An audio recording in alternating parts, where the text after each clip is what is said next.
রামকৃষ্ণ সংঘে অনন্য লাটু মহারাজ। প্রব্রাজিকা সদ্ভাবপ্রাণা, পত্রিকার 23তম বর্ষ, 5ম সংখ্যা।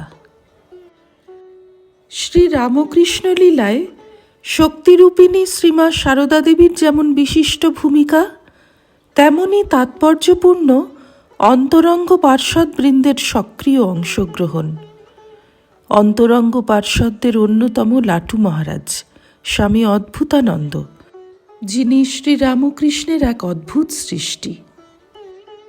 ভক্তপ্রবর রামচন্দ্র দত্তের গৃহভৃত্যকে ঠাকুর প্রথম দেখাতেই চিনতে পেরেছিলেন সে অতি উচ্চ আধার। তাই সবিস্ময়ে বলেছিলেন, এ ছেলেটিকে তুমি কোথায় পেলে রাম? এর যে দেখছি সাধুর লক্ষণ। বাস্তবিক শ্রী রামকৃষ্ণদেবের দর্শনের আগেই তাঁর কথা শুনে বালক লাটু ঠাকুরের প্রতি আকৃষ্ট হয়েছিলেন।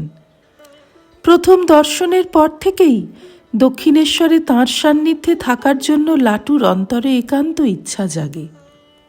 ঘটনাচক্রে দক্ষিণেশ্বর কালীবাড়ি থেকে সেই সময়ে ঠাকুরের সেবক তথা নিকট আত্মীয় হৃদয়রাম বিতাড়িত হন। তখন ব্যক্তিগত সেবার প্রয়োজনে রামচন্দ্রকে ঠাকুর বললেন, দেখো রাম, এই ছেলেটিকে তুমি আমার কাছে রেখে দাও। ছেলেটি বড় শুদ্ধ সত্য, আর এখানে থাকতে ভালোবাসে। শ্রী গুরুর অভিপ্রায় রামচন্দ্র সানন্দে পূরণ করেন। তখন থেকে ঠাকুরের লীলা সংবরণ পর্যন্ত লাটু এই দুর্লভ সৌভাগ্যের অধিকারী হয়েছিলেন। প্রাণপণ নিষ্ঠায় তিনি ঠাকুরের সেবা করতেন।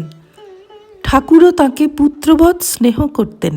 স্নেহ ভরে লাটু, লেটো বা নেটো বলে সম্ভাষণ করতেন। সে এক দিব্য সম্পর্ক। দক্ষিণেশ্বরের শিব্য সেবকের এই মধুর সম্পর্ক বড়ই চিত্তাকর্ষক। ঠাকুর একসময় তাঁর এই নিরক্ষর সেবককে বর্ণপরিচয় করাতে সচেষ্ট হন। কিন্তু বর্ণমালার প্রথম বর্ণে লাটু ককে যখন বিহারী সংস্কার বশত কা উচ্চারণ করলেন, তখন ঠাকুর স্নেহ ভরে বললেন, যা, আর তোর পড়ে দরকার নেই। জাগতিক বিদ্যাভ্যাসের সমাপ্তি হলেও ঠাকুর শিষ্যের অন্তর অধ্যাত্ম বিদ্যায় পূর্ণ করে দিলেন। পরবর্তীকালে লাটু মহারাজের তপস্যাপুত জীবন তারই পরিচয় দেয়। ঠাকুরের স্নেহচ্ছায়ায় লাটু মহারাজ অধ্যাত্ম মার্গে ক্রমেই অগ্রসর হতে লাগলেন, আর দেববাঞ্ছিত ভাবভক্তির অধিকারী হলেন। ঠাকুরের সেবায় তিনি যেমন একনিষ্ঠ, তেমনি আন্তরিকতার সঙ্গে ঠাকুরের নির্দেশ মেনে সাধন ভজন করতেন।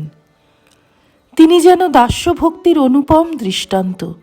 বীর ভক্ত মহাবীরের মতো তিনি ঠাকুরের সর্ববিধ সেবায় সর্বদা তৎপর।